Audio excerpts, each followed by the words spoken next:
Hello, everybody, and thank you for tuning in to the Liberty Report. With us today is Daniel McAdams, our co-host. Daniel, good to see you today. How are you this morning, Dr. Paul? Good. Are you all set to go?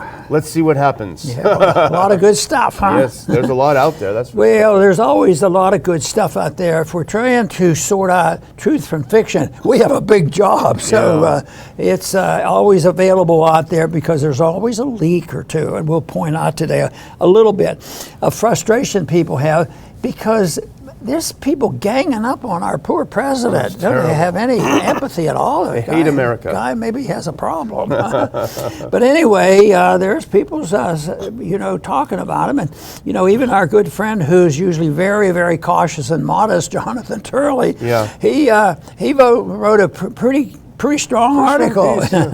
And it was on Zero Hedge, and it says, Biden picks up after journalist calls secret burner phone revealed in Hunter scandal. There was some exposure there of what was going on that I found very fascinating. I'm going to call up at that in a little bit. But Jonathan's whole pitch was that, interestingly enough, Jonathan, as a professor and all, has been around a while, and we sort of knew him early on when he was still very much involved in the university. But he was saying that when it comes to influence peddling, nobody's superior to this guy. But Jonathan was mentioning that he's been watching them years ago. I wrote about the family, Yeah. So, it shouldn't shock us at all that these people are corrupt because the system is corrupt, and it's not hard for them to leap, from a corrupt system over to personal corruption, and then all of a sudden they have difficulty figuring out or even having a desire. Truth sometimes is a hindrance to what they want to do, and they're on a noble course, so they don't want any interference. If there's a war to be fought, we don't want to have any interference. So they keep it going, and they will come down on anybody that wants to talk about truth. And I think, and we'll bring this up in a little bit, that's sort of what kind of problem that Robert Kennedy has, because he's a credible person and he's doing his best. But I don't think the Biden team, the family, the rest,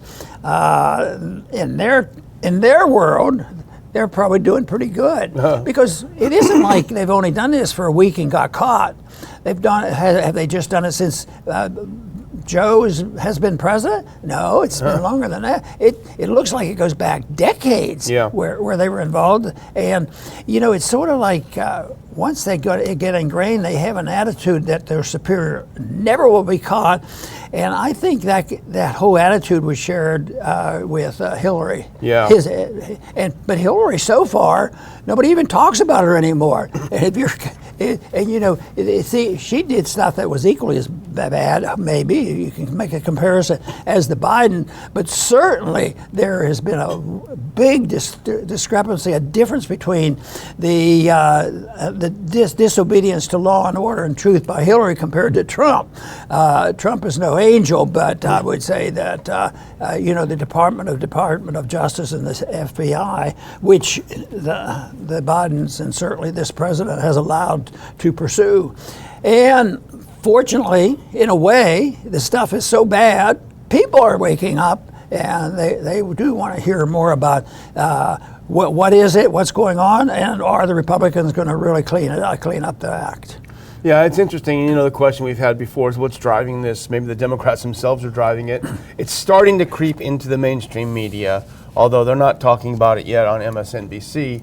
But as you point out, it's funny because I had the same thought as I was reading the Turley piece, because he's generally very careful not to sound, and I don't think he is partisan at all. But in this, he was a little more pointed than we're used to. He was a little more, these guys are corrupt, and not only that, but they're the kings of corruption, which is pretty strong. And this is a tweet that came out a couple days ago from Turley. He's had some very spicy tweets lately. And in this one he said, the Oversight Committee has released another WhatsApp message. Now that is from Hunter Biden's laptop, all of his messages. So the message said, the Bidens are the best I know at doing exactly what the chairman wants from this partnership, end quote. Turley says this may be the most accurate statement ever uttered by Hunter Biden. And if you go to the next one, this is a piece that came out that you're referring to, Dr. Paul. The Beltway Goats. Of course, that means greatest of all time. Why Hunter is right. The Bidens are the best when it comes to influence peddling. And if you go to the next one, this is what this is from the article. The Bidens are best at doing exactly what the chairman wants. That's the quote that I read earlier, and he starts his column with that. The latest WhatsApp message from Hunter Biden to a Chinese businessman may be the perfect epitaph for the entire Biden corruption scandal. Indeed, it may be the most accurate statement ever made by Hunter Biden. This is precisely what the Bidens are best at: selling, access, and influence. Pretty strong statements from Jonathan Turley on this, but he backs it up, as we'll show later. There was a recent episode and a clip on Zero Hedge today that I found entertaining, and that is what journalist John Solomon has done, who does a good job in trying to sort some of this stuff out. He had heard that Biden had, they discovered that Biden had a special phone. Oh, yeah. $300 a month. Wow. Top secret. He could call anybody. You know what I was thinking about when I heard about this? You know, rights are supposed to be equal. If he has one, why can't we have one? Yeah. But we can't have one because the government has to watch it. But if the government has one, who's going to watch the government? Yeah. Well, John Solomon wants him. He's going to contribute to it because he heard about this.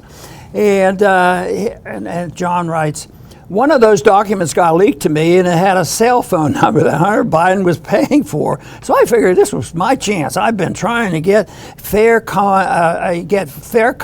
from Hunter Biden, so I'm going to call the cell phone. Solomon told Real American News. So I called the number, and guess who picked up the phone? Joe Biden. So Joe Biden, boy, was he shocked when he picked up the phone and found out who it was. And Solomon continued, adding, he hung up very quickly. So, but that is something. I mean, he's probably had that phone all through his Senate career. I wonder if there's been any inflation. They said he paid $300 a month for this, and then they keep a record of it. See, that's where Solomon messed up. He should have put on a fake Chinese accent and started talking about business because he would have had something really coming out of that. I had a couple of clips I wanted to play, Dr. Paul, and I'll play them in a row, these first three. Now, the first one is the chairman of the House, I believe, Oversight Committee or Ways and Means Committee, who's looking into this. And he's talking about what they have found in their probe.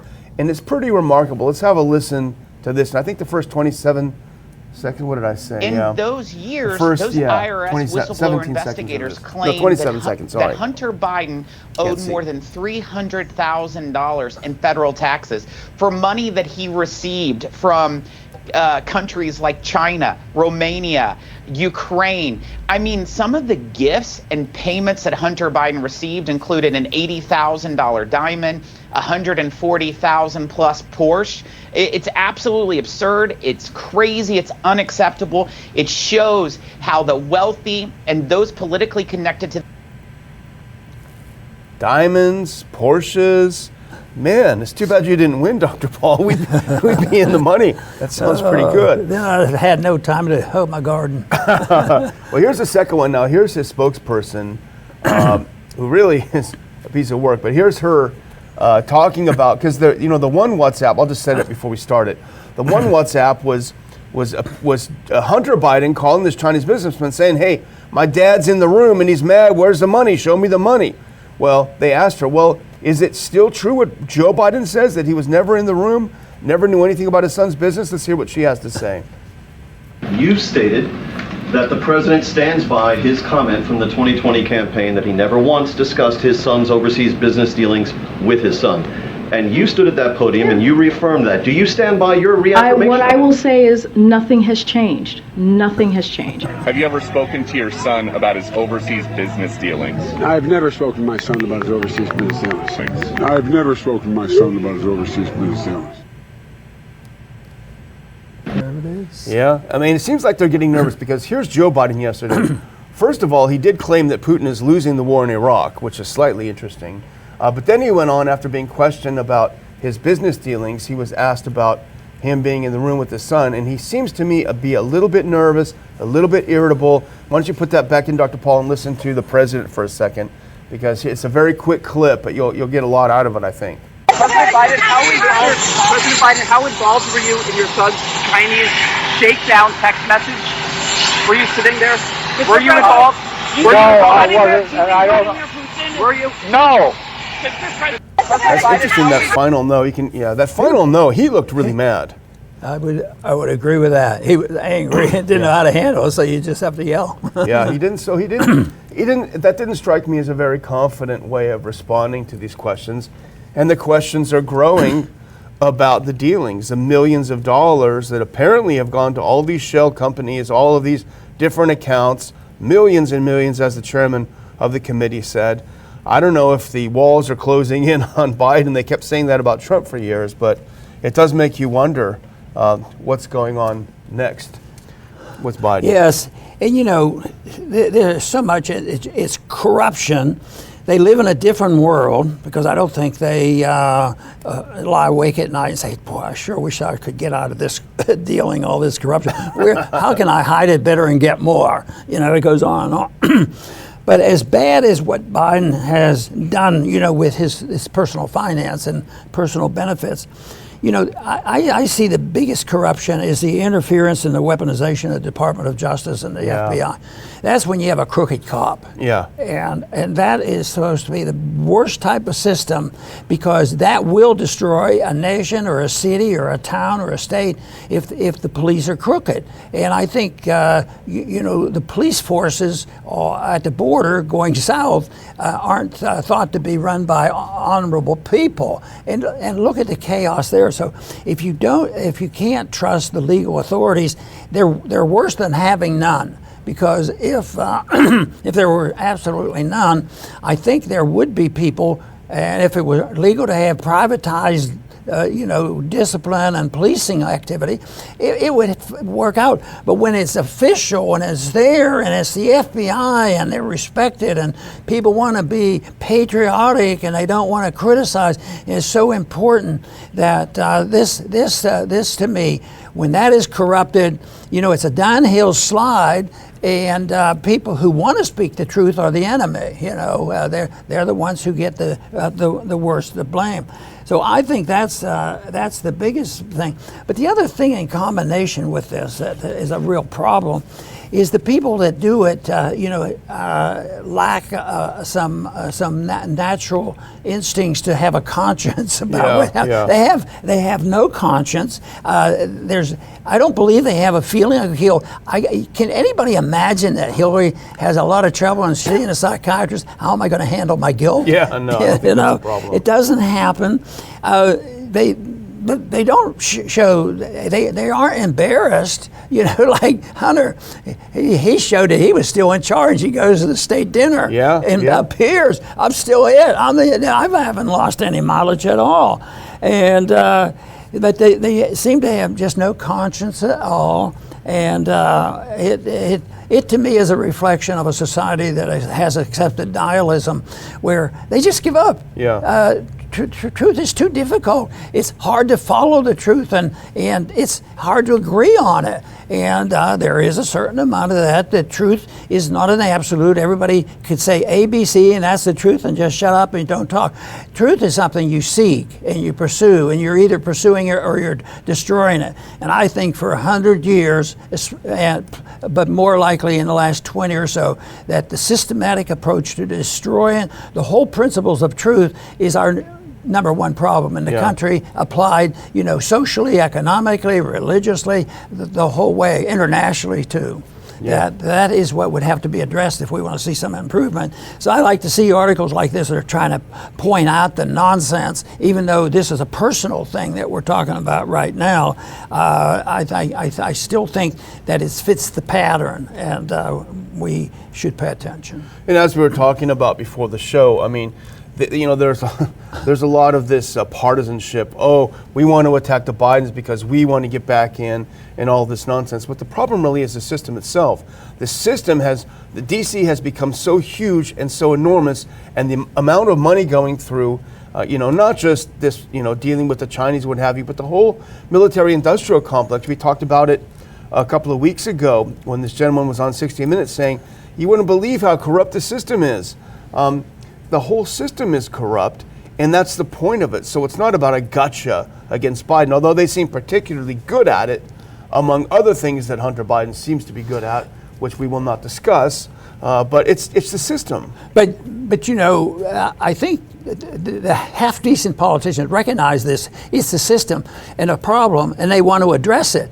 But I don't think they address it right because I don't think they fully understand it. You make a strong point. It's the system itself. It's not the tinkering around on the edges and see who can run it. And sometimes they justify it. Well, there is a lot of chaos and a lot of dumb things done, but we have to play ball and get in there and play by their rules. And that's why if you go to Congress, most of the ones that rise to the top are the ones who are the most likely to take the money from this military-industrial complex and the whole works. So, but they come up with legislation, and it's notorious. It's been around because it sounds so wonderful. We're going to wipe out waste, fraud, and abuse. Now, who could vote against that? Well, I don't know if I voted against it, but I sure always would make a point. This is not the issue, and it's the issue you bring up. It's the whole system that is going bad. So it's sort of like the Fed creates problems, and it's massive.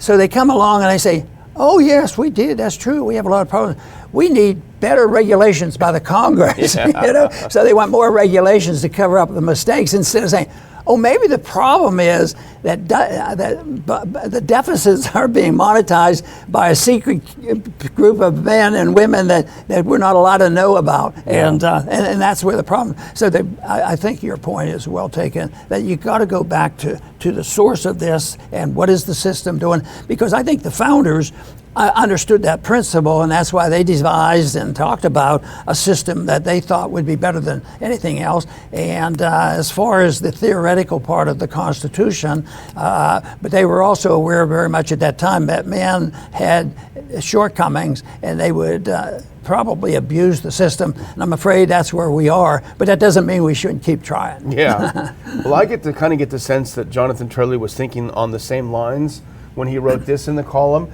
Now let's skip ahead a couple to the one where I have it shaded, the one that's "This is why many people," if we can, and put that clip up. We'll skip those couple. Here we go, thank you.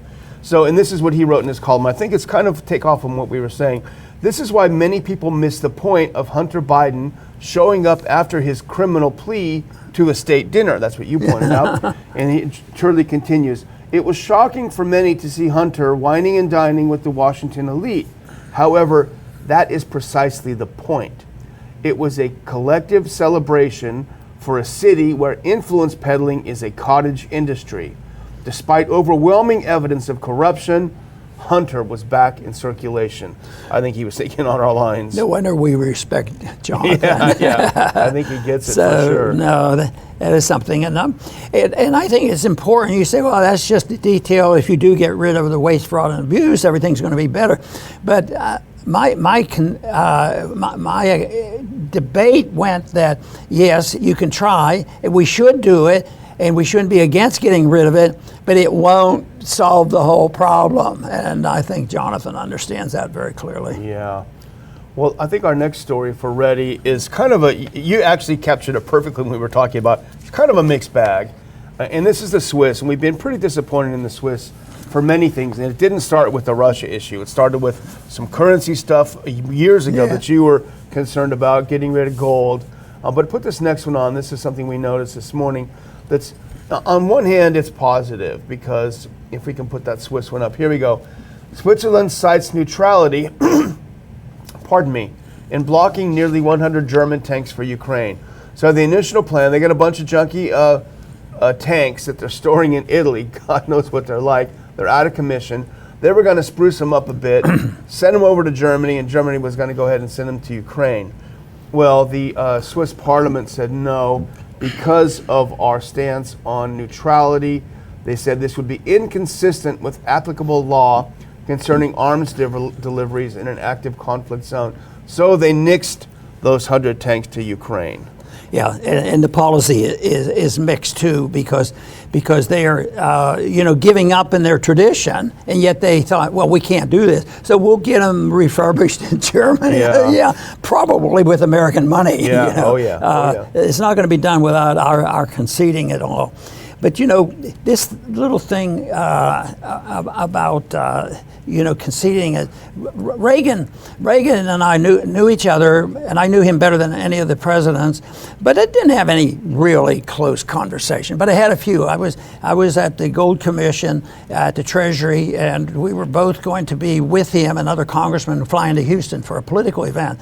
So staff said, well, maybe you should ask the president to take you out on the helicopter. And the staff set that up. I was surprised. But it's interesting. Reagan knew I was at the Gold Commission and came out, and he was sort of philosophic. He says, any great country or decent country that goes off the gold standard no longer remains great. Yeah. And he was referring to great nations. But you could use that. Switzerland was great because it had a policy that was different. I can remember, I know at least as a teenager, I could hear my parents talking about it, and talking about, well, there's two countries in the world that are neutral. They don't get involved in these wars. Yeah. At least appearance of that. So, but then they went back, and now the system has changed, and it gets worse. Now they support all the sanctions. Yeah. This thing, they're not hesitating about sanctions because some of the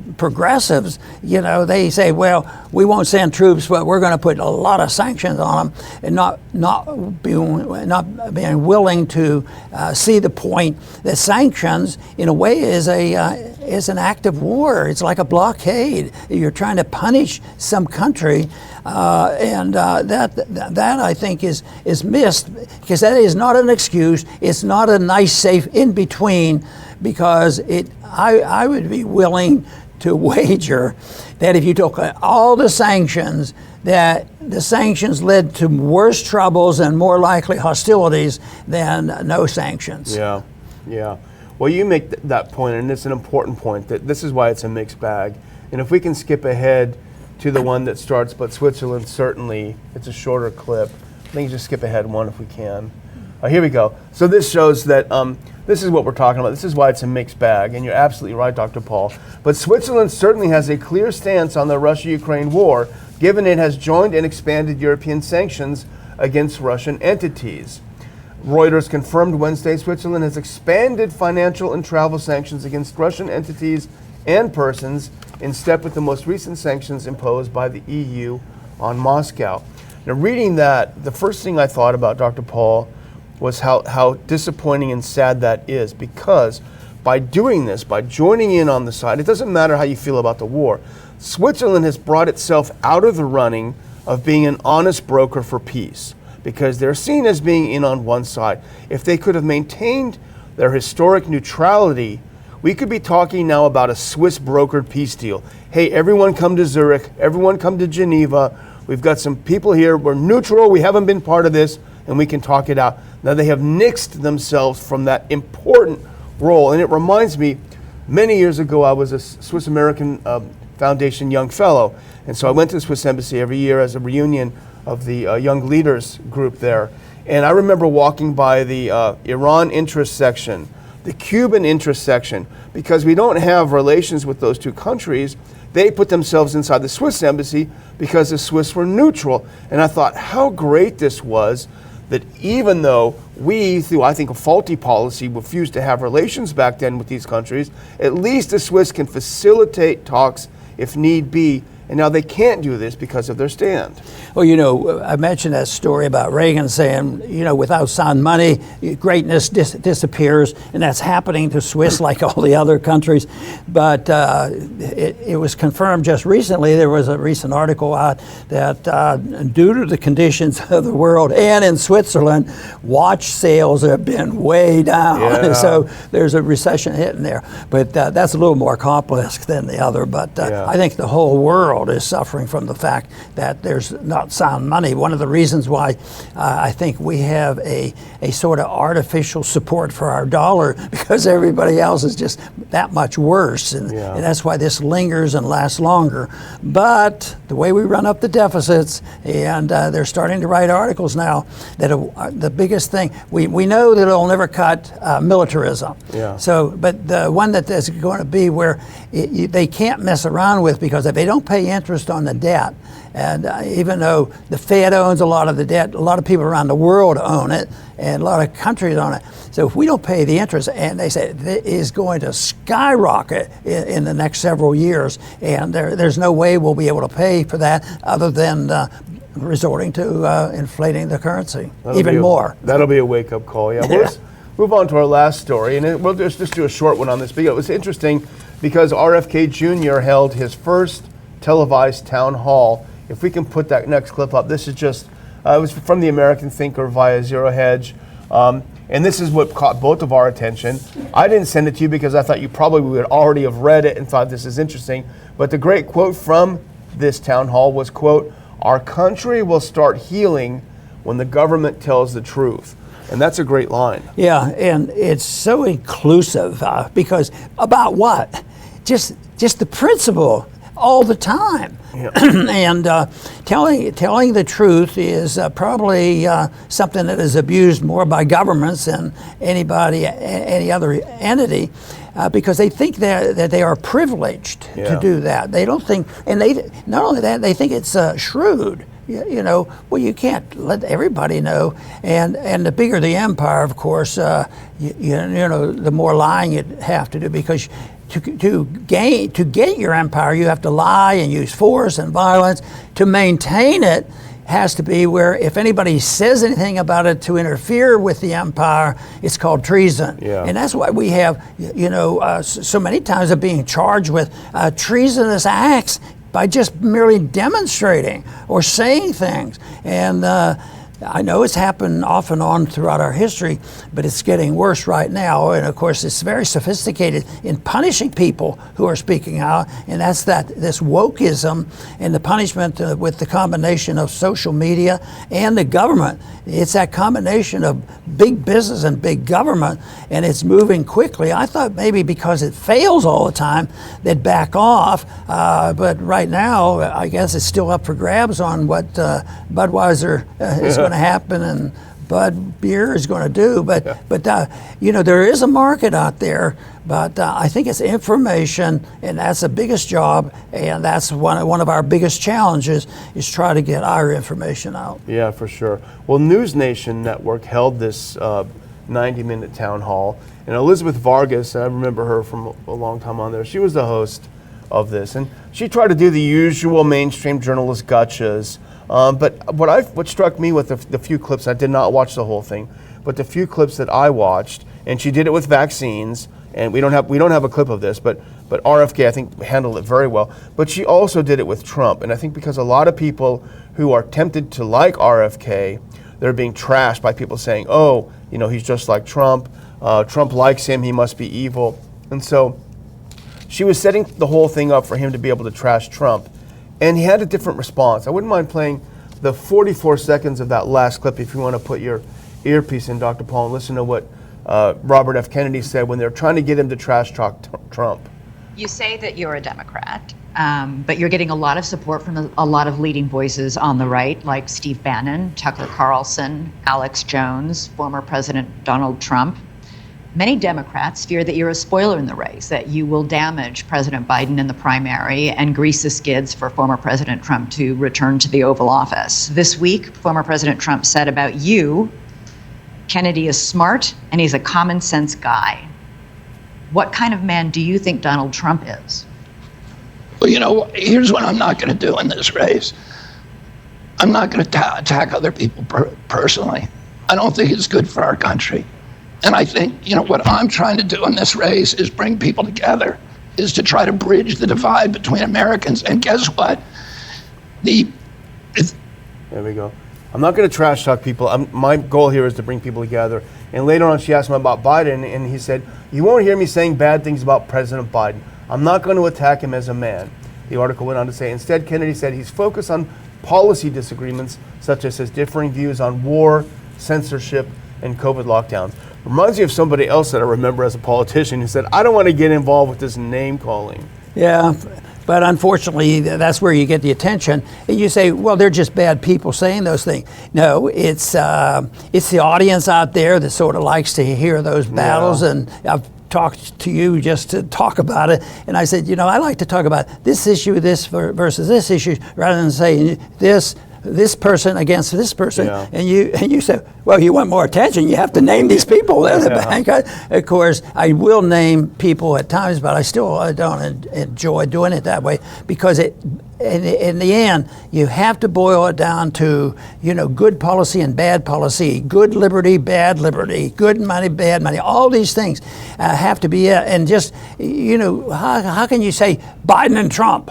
Oh yeah, well, that's very easy to be objective about that, because it's so crystal clear, but it's so emotional, and that's why I don't like that at all. And I hate all this yelling and screaming, and I've never liked the interview where they don't do, and that was when you're a candidate. If you're doing well, it's more so. They would say they interrupt, and they don't give you time. Every once in a while, I do interviews now, which will be long, and the person doing it is doing a job, and I'm enjoying the interview. Yeah. And to people who saw it right in and said, at least they allow you to talk and give your story. You can challenge it without. Remember the great Larry King. I mean, he could challenge you gently without being rude. Yeah, that's right. Well, I guess if we're about ready to close out, I'm going to just thank our sponsor this month, of course, 4patriots.com. The power grid in Texas is absolutely taxed to the max with our heat wave right now, and I'm sure that's the case in differing times of the year throughout the country. Our power grid is a disaster. It's set from the 1800s. They're going to try to spend billions to fix it, but you cannot rely on the government having it done on time. That's why the folks at 4patriots.com have some great things on offer, including the Patriot Power Generator 2000. It's quiet, it's safe, it does not emit fumes because it is solar and it's portable. Take it with you where you go in your RV or wherever you go. Use it when you run out of power.